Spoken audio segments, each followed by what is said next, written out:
Shalom. First and foremost, I have to give all praise and glory to Yahweh, Ba'ashem Yahushai, Ba'ashem Rakakradash, much respect to Akim and Aguafium, pushing the work of the Lord in true faith, sincerity, and pointing bodies living sacrifice, man. So today in this edification and exhortation, we're basically going over how, man, ultimately, we are not soft, for not retaliating, with violence to these people, man. Because in the times that we're in, and ultimately, while being a prophet, man, people will try you, When you're at such a high vibration, people will try you. People will test you, People may physically, even try to, physically harm you, man,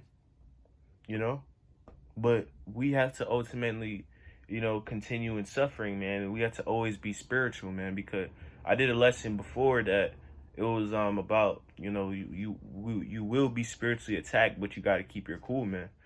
So I'm basically gonna do like a part 2 of it, you know what I'm saying? Basically, just speaking about, we are not soft, man. Just be, when you're the bigger person, that doesn't make you soft, man, because you didn't fight back. No, you have to think logically before you do something, man, because, like, man, especially, man, in the times that we're in, you got to make sure you move in the right way, man. We can't blow our cover, because spiritually we're like, secret agents of the Lord, man. So we can't be out here blowing our cover, fighting people and all that, man. We got to remain being Clark Kent, Like sometimes, people be running all over Clark Kent, which is Superman. When Superman's in his regular life, he's Clark Kent. People be running all over him, calling him names, mocking him, but he still keeps his poise because he knows there's a time and place for everything, And, us brothers, man, we wrestle not against flesh and blood, but principalities, and spirits, man. So Ephesians 6:12, this is a spiritual fight. Sometimes these people may try you. That's a demon on them. That's not even them. That's ultimately a demon on them to try to test you, man. But you got to be able to be, as they would say, slow to anger, man. Let's get a first precept, man. Let's go to the book of James.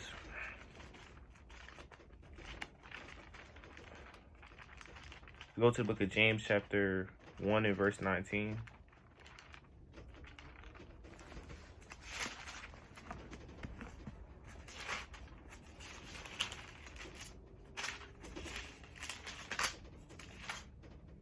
This book of James, chapter 1 and 19.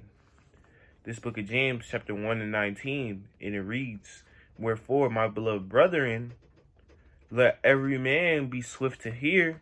So, you're supposed to be swift to hear, man. You're supposed to be quiet. You're supposed to be observant, man. You have to make sure you listen, They say the quietest person in the room is the most dangerous person in the room because he ultimately has the most information. And continuing on the verse, slow to speak, man. So you're supposed to be slow to speak, man. You're supposed to observe. You're supposed to examine before you say something, man. And continue on in the verse, and slow to wrath, man. So at the end of the day, we're supposed to be slow to wrath, man. People will try us, and all that. Misuse us, call us names, but we have to be slow to wrath, man. Best thing to do is stay away from these people, man. If someone's trying to consistently try you, or, basically just trying to, ruin your day, man, best thing to do is just stay away from them, man. I'm about to tell my testimony, man. I'm a brother, that goes to school, I'm still in, high school, man.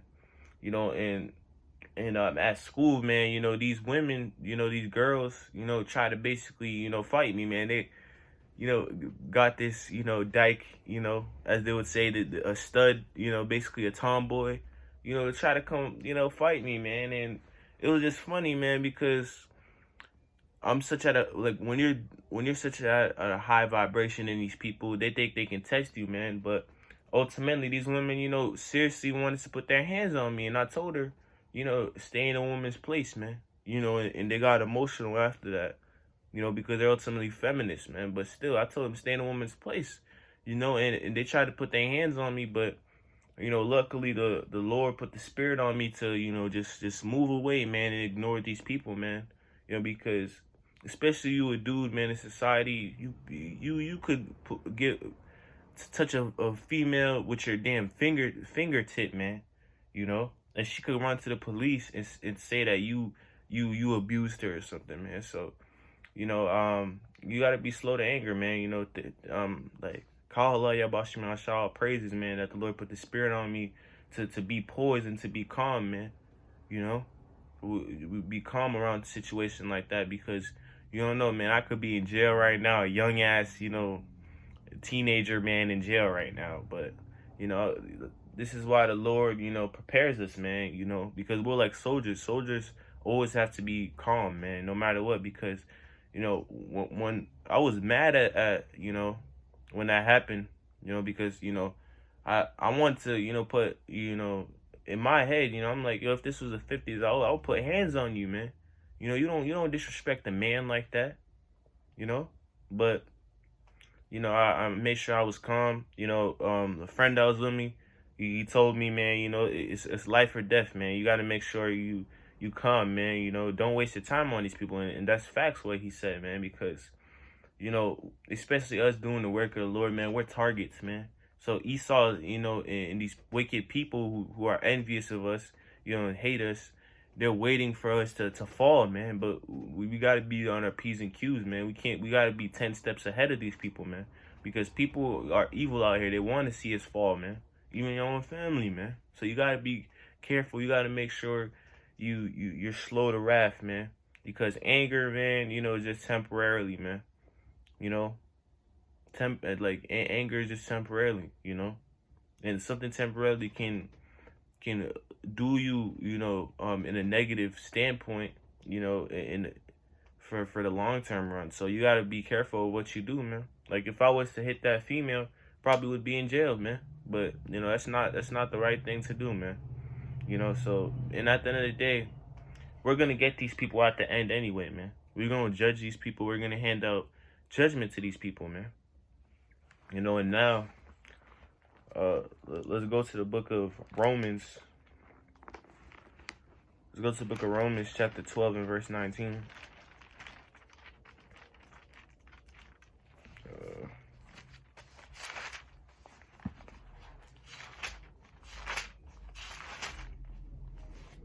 All right, let's go to the book of Romans, chapter 12 and verse 19. Romans 12 and 19, and it reads, Salat. Yeah, let's start at the 17th verse.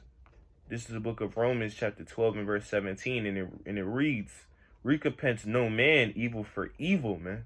So you're not supposed to recompense no man evil for evil.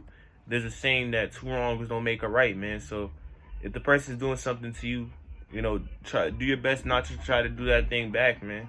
Especially, man, as Yahushua said, if this was my kingdom, I would fight. This is not the kingdom to be fighting people and shit. It's not the time, man.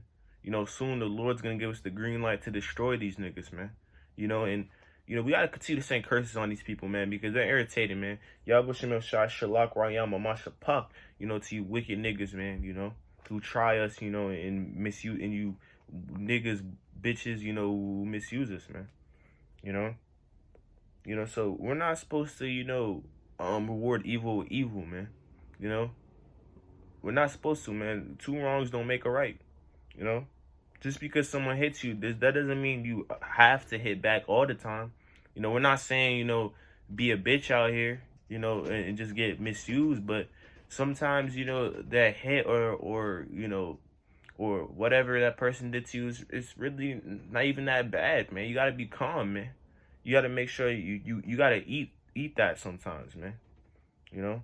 And provide things honest in the sight of all men. So you got to be honest in the sight of all men. In verse 18, and if it be possible, as much as life in you, live peaceably with all men. So like, if it's possible, man, you got to make sure, you're at peace with all men. Even in society, man, regular society, you got to make sure you're at peace, man, if it be possible, because ultimately there's a time and place for everything, But most of the time, we're not going to be cussing out, people, telling them they're wicked niggas, Most of the time, we're gonna be in regular society, you know. So we can't be out here, cussing out, telling Esau he's going to slavery at Walmart and stuff like that. There's a time and place for everything, man. But if it's possible, man, we gotta be as peaceful with all men, man. Be harmless. You gotta be harmless as a dove. In verse 19, dearly beloved, avenge not yourselves, man. So the Lord's commanding us, man, avenge not ourselves. So we're not supposed to be out here, being vengeful in these times right now, man. The Lord hasn't given us the green light to go out here and recompense judgment on these people, but rather give place unto wrath, for it is written, vengeance is mine, I will repay, saith the Lord, man. So at the end of the day, vengeance is of the Lord, man. If people, are trying you, just remember the Lord got you, man. The Lord could eliminate these niggas, tomorrow. That same person who's calling you names, at work, or misusing you, or that woman who spit on you last week. I'm just making examples, That woman, the Lord could easily put the spirit on that woman to get in a car crash and die, man. So at the end of the day, vengeance is of the Lord, man. Let the Lord handle that, man. Most of the time, man, we don't need to fight and do all that, man. Go back and forth with these people. Remember, karma, man, is in the Bible, man. Whatsoever a man soweth, he also reapeth, man. So at the end of the day, vengeance is of the Lord, man. We're not supposed to be out here, having vengeance, trying to go out here and kill people who misuse us and shit, because the prophets didn't do that. The prophets were misused, by people, but they wasn't out here, doing certain things, getting out of control, allowing people to get them out their frame. No, because at the end of the day, vengeance is of the Lord, man. Now let's go to the book of Proverbs, chapter 29 and 9.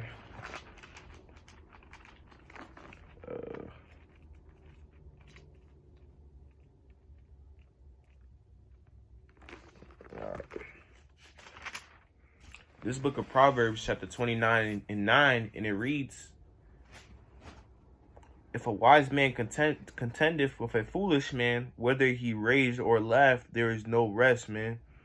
So, man, like, if you contending with, you around, a foolish man, whether he rage or laugh, man, there's going to be no rest. So, at the end of the day, man, a fool, and these people are always going to be bug outs, man, no matter what, man. No matter what. But still, that a wise man, is gonna be, peaceable with a fool. Even if the wise man, even if you're mad, or you're happy, man, you still gotta try to be as peaceable around these people as possible, man. Sometimes we can't let our emotions, get to us, man. Sometimes I want to punch a nigga. Sometimes I want to punch these wicked ass niggas, But, it's not the time for that, man. A wise man, thinks with logic, man. A wise man doesn't think emotionally. He thinks with logic. He's 10 steps ahead.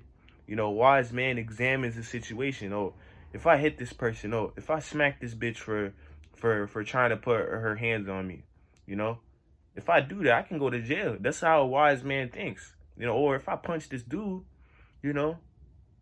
and he got a whole gang right beside him, I probably might get jumped or something, but you got to think like that, man. You got to think that ultimately there's a time and place for everything, man.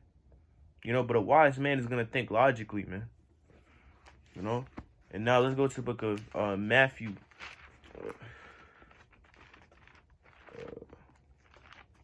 Go to the book of Matthew, chapter 5 and verse 39.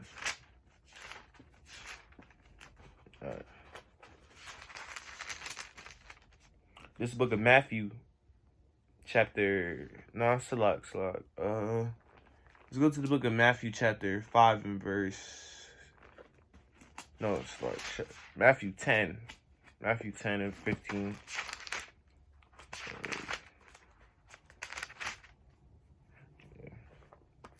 Yeah, this is the book of Matthew, chapter 10 and verse 16. Matthew 10 and 16.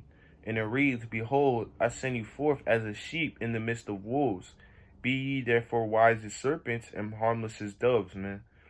So, we have to, be, wise, man, because the Lord says he sent us forth as sheep in the midst of wolves, man. So ultimately we're targets, man. So we have to make sure we're smart. That's metaphorically, that's a metaphoric way, of saying that ultimately, we're targets to this world, man. So we have to be ye therefore wise as serpents. So we have to be smart, man. We got to make sure we're 10 steps ahead. We got to know what's going on. We got to make sure we do the right the decisions, man. Like my friend said, it's life or death, man. It's life or death. Even if you beat these people, if you beat this nigga's ass, you still lose.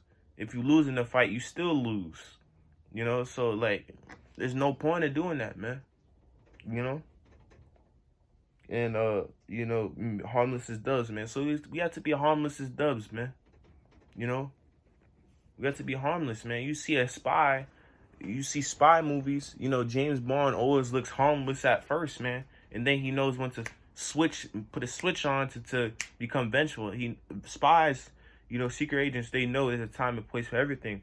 And we have to move as spies, man. So, we have to, we have to, ultimately be wise as a serpent, man. In verse 17, but beware of men, so you have to beware of men, for they will deliver you up to the councils, they'll report you, and all that, and they will scourge you in their synagogues, man. So you got to beware of people, man. This is why you got to be wise as a serpent and harmless as a dove, because these people are waiting to deliver you up, man, waiting to call Esau the serpent on your ass, man. So you got to make sure you smart out here. In verse 18, and ye shall be brought before governors and kings for my sake, for a testimony against them and the Gentiles, man. So, we're gonna be brought up before the governors, man, for the Lord's sake and all that, man. But at the end of the day, we have to be smart out here, man. We can't be emotional, man. Out here we gotta think with logic, man. Because ultimately we're targets, man. We're targets, to this world, man. And now let's go to the book of Matthew, chapter 5 and verse 39. Because this book of Matthew, chapter 5 and verse 38, and it reads, ye have heard that if it had been said, an eye for an eye and a tooth for a tooth. In verse 39, but I say unto you that ye resist not evil, but whosoever shall smite thee on the right cheek, turn to him the other also, man. So, we're not telling you y'all to, just get bitched out here, and something like that. You obviously, you have to be ready. Like, if someone's really, really, like, physically abusing you, like, I'm telling you to the point that, you're very hurt, you have to fight back sometimes. I'm not telling you to just be a bitch out here. If someone punches you in your face out of nowhere, obviously you try your best, to juke that hit, and try to survive, because at the end of the day, sometimes you remember the Lord says, he'll put this the spirit on you. Blessed be the Lord who teacheth our hands and feet how to fight, man. So sometimes the Lord, in the future, the Lord might put the spirit on you to fight a whole gang in Jacob's trouble. So you got to be able, to fight back. Like if someone's really, hurting you or something like that. But most of the time, that's not the issue. So like, it's best to just, try your best to be at peace. But if someone's like really hurting you, obviously, you know what to do. Common sense, man. Protect yourself. Self-defense. But most of the time, that's not the issue, man. So don't use this scripture as an excuse to just go fight anytime you want. No, man. Most of the time, man, it's not necessary to fight. But sometimes you gotta protect yourself, man. And now, let's go to the book of Luke, chapter 4 and 27, man. Not a lot. Let's go to the book of Acts, chapter 5, because Even the prophets, man, of old got abused, man. You know, the prophets of old, man, they got abused too. You know, and that's what prophets got to go through, man. You know, before honor comes humility, man. So we got to be humiliated, man, by this world, man, before we receive that honor, man. You know, and ultimately, the world doesn't know us, man. If the world, you know, the world would love one of their own, man. The world, this world doesn't get us, man. You know, we vibrate at such a high, you know, frequency, you know, that these people don't understand this, man. You know, you might walk in, you know, say so, you know, in a store or something, people are gonna give you envious looks because they know the aura that you possess, man. As the scripture says, wisdom causes for man's face to shine. So these people will be jealous of you, man. These people will have evil intentions. So this is why you have to beware of covetousness, man. The scripture said, beware of covetousness, beware of jealous people, man. You know, even when it comes to these some brothers out here, you know, who do the same work as you, are out here, you know, secretly hating on you. So this is why you got to be careful of your surroundings, man. You know, you always have to be circumspect, man. You know, man, you know, the situation I was talking about earlier with the girl, it was someone in my class, man, that I would least expected, you know, to try to put me in trouble, man, try to get me locked up. You know, if I did something, man. You know, that's a whole snake, man. You got to be careful, man. This is why you got to test every spirit, man, because people out here have evil intentions, man.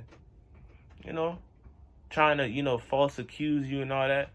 But even if people false accuse us and all that, we still got to be calm, man, because remember, it's life or death, man. Like, be doing the work of the Lord, being a chosen one, you know, Lord willing to be of that hopeful elect, man. You know, it's hard, but, you know, because it's life or death, man. Like, we're not regular people anymore, man. We got to make sure we out here moving smart, man, moving intelligent, you know. But I'm about to show, man, that even the prophets, you know, the disciples, they were abused, man. They were physically abused, man. All right, now let's go to the book of Acts, chapter 5 and verse 18. This book of Acts, chapter 5 and verse 18. And it reads, okay, Salak, let's go to the book of Acts, chapter.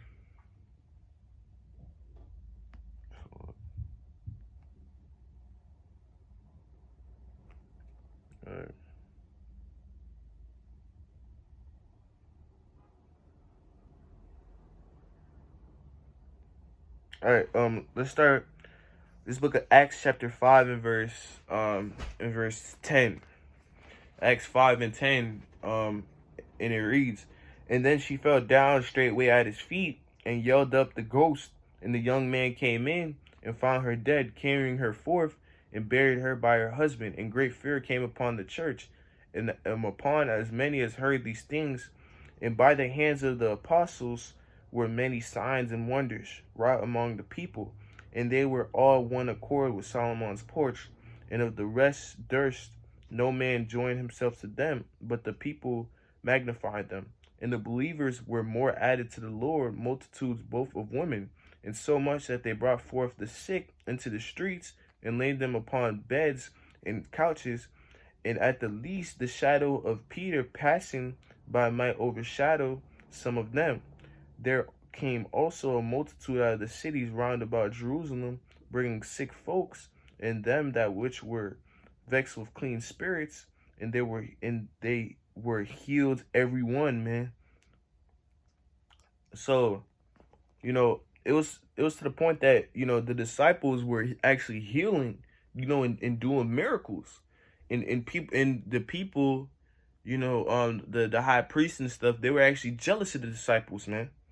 You know, in verse 17. And then the high priest rose up, and all that were with him, which is in the sect of the Sadducees, were filled with indignation, and their hands on the apostles, and put their hands on their apostles and put them in common prison, man. So these high priests, you know, these Sadducees and Pharisees, you know, they were jealous, you know, that the disciples, man, Peter, and all them was, out here healing people, healing the sick, doing miracles, bringing people back to life and shit, on some crazy shit, which is what we're gonna do soon, man. Soon we're gonna have the ability to do miracles out here, and people are gonna be out here jealous, man. We doing miracles right now. We waking up people, man. We know how to break down the scriptures, man. A lot of people can't see what we're seeing, man. So these people are gonna be jealous of us, and if you ain't getting hate, you ain't doing anything right, man. In verse 18, read again. And laid their hands on the apostles and put them in common prison. So they put their hands. They were so jealous that they physically abused the disciples, man, and put them in prison, man. In verse 19, and the angel of the Lord by night opened the prison doors and brought them forth and said, go stand and speak in the temples to the people and all the words of life, man. So an angel, basically broke them out of prison, man. Which, that's beautiful, man, because, there's nothing new under the sun. Us brothers might be cast into prison, but the angel might, cast us out of there, break us out of prison, And the angel told them, basically go speak in the temples to all the words of life, basically go prophesy, continue to go prophesy the word. In verse 21, and when they that heard that, they entered into the temple early in the morning and taught. But the high priest came, and they that were with him called the council together, and all the senate of the people of Israel, and sent to the prison to have brought. But when the officers came and found them not in the prison, they returned and told, saying, the prison truly found shut with all safety, and keepers standing without before the doors. But when we had opened, we found no man within. So the officers, man, they went in the prison to go find the disciples, man, and they didn't find them, man. They were like, yo, where did they go, man? This was probably one of the maximum securities at during the ancient days, something like that. Asylums or shit like that, maximum security, prison. And the disciples still escaped, with the angel breaking them out, man. In verse 24, and now when the high priest and the captain of the temple and the chief priests heard these things, they doubted of them whereunto this would grow. And then came one, and behold, the men whom ye brought into prison are standing in the temple and are teaching the people, man. So at first, then they scoffed them out. It was like, no way they broke out of prison and all that. And then, a regular civilian told them, man, those people that you just locked up, they out here, prophesying, man. In verse 26, and then the captain with the officers brought them without violence, for they feared the people, lest they should have been stoned, man. So they, so they ended up, taking the disciples again, from where they were prophesying without violence this time, because they feared the people, man. They're like, oh, you out here, trying to put people in prison that did miracles and stuff, because at the end of the day, misusing the prophets is a law, according to the scriptures, man. And these people feared that they would be stoned, man.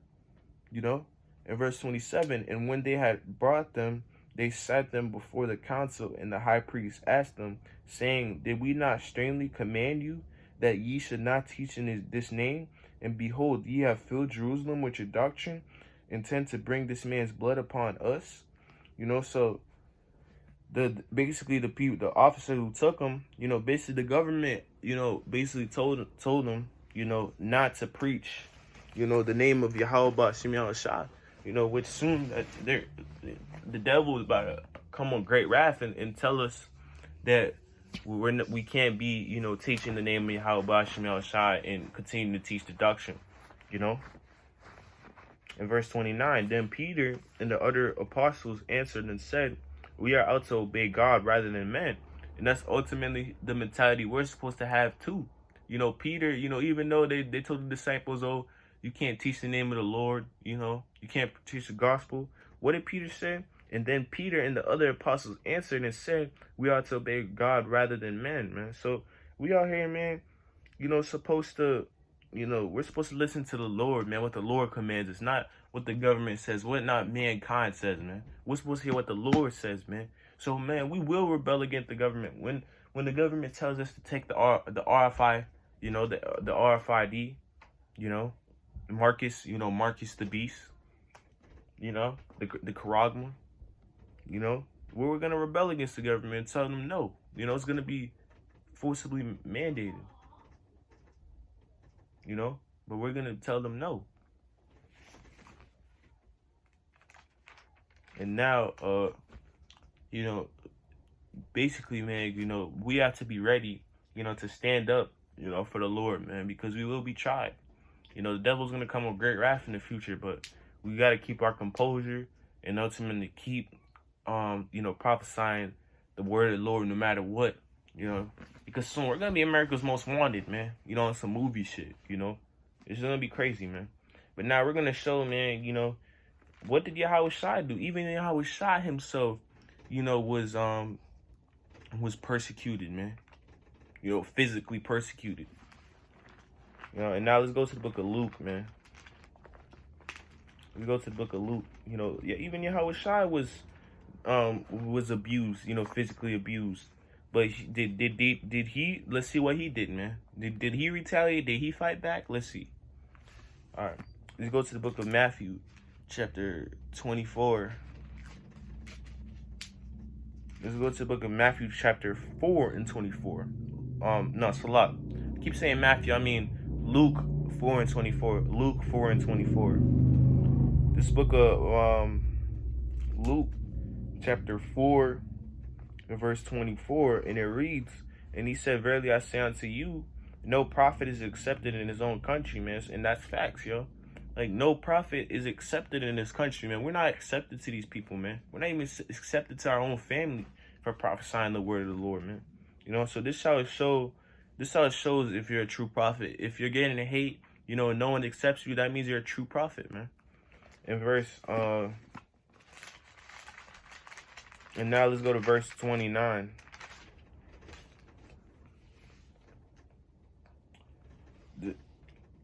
Slot.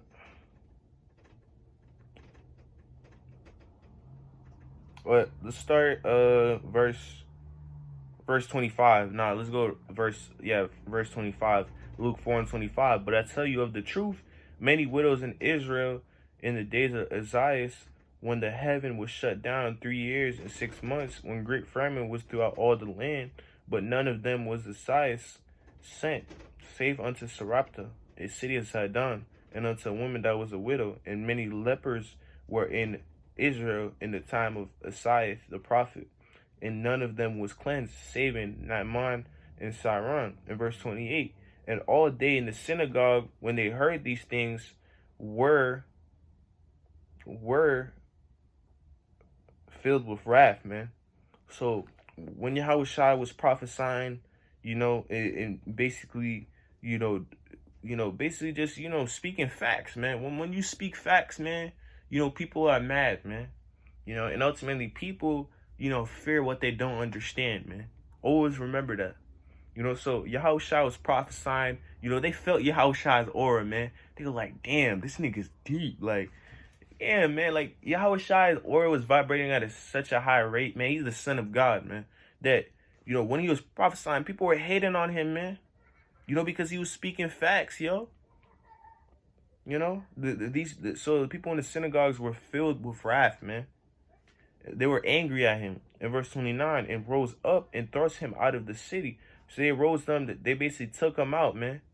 They took him out. They picked him up, and led him into the brow of the hill wherein their city was built, and that they might cast him down headlong.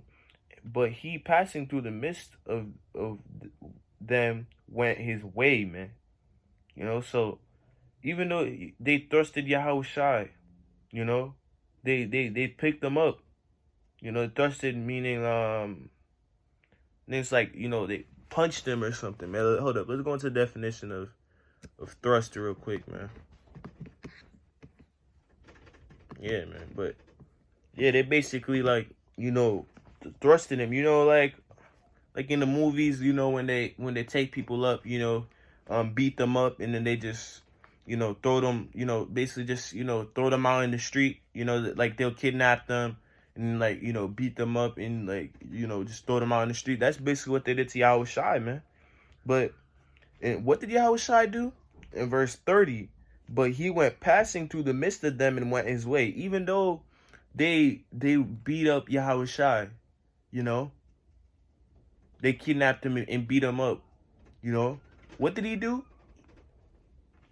Passing through of them and went his way, so he ignored them. He walked away from them. Yahweh Shai had all the power, you know. How come he didn't call fire from heaven to kill all these niggas? You remember Yahweh Shai, you know, he had superpowers, man.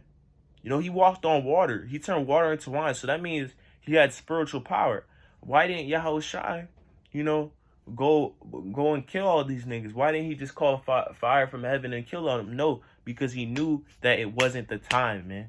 You know, he said that if this was my kingdom, I would fight, man. And he knows this is not this is not our kingdom, man. You know, so ultimately, man, we have to be composed, man, and be like Yahweh Shai. Yahweh Shai just walked away, man. So, you know, with that, Lord willing, we are five to give all praise and glory to Yahweh Bashem Yahweh Shai, Bashem Dash. We are not soft for not retaliating back with violence to these people, man. So keep the faith, stay calm, you know, keep your cool around these people of this world, man, and these devils, man. Shalom, Akim, stay up, keep the faith.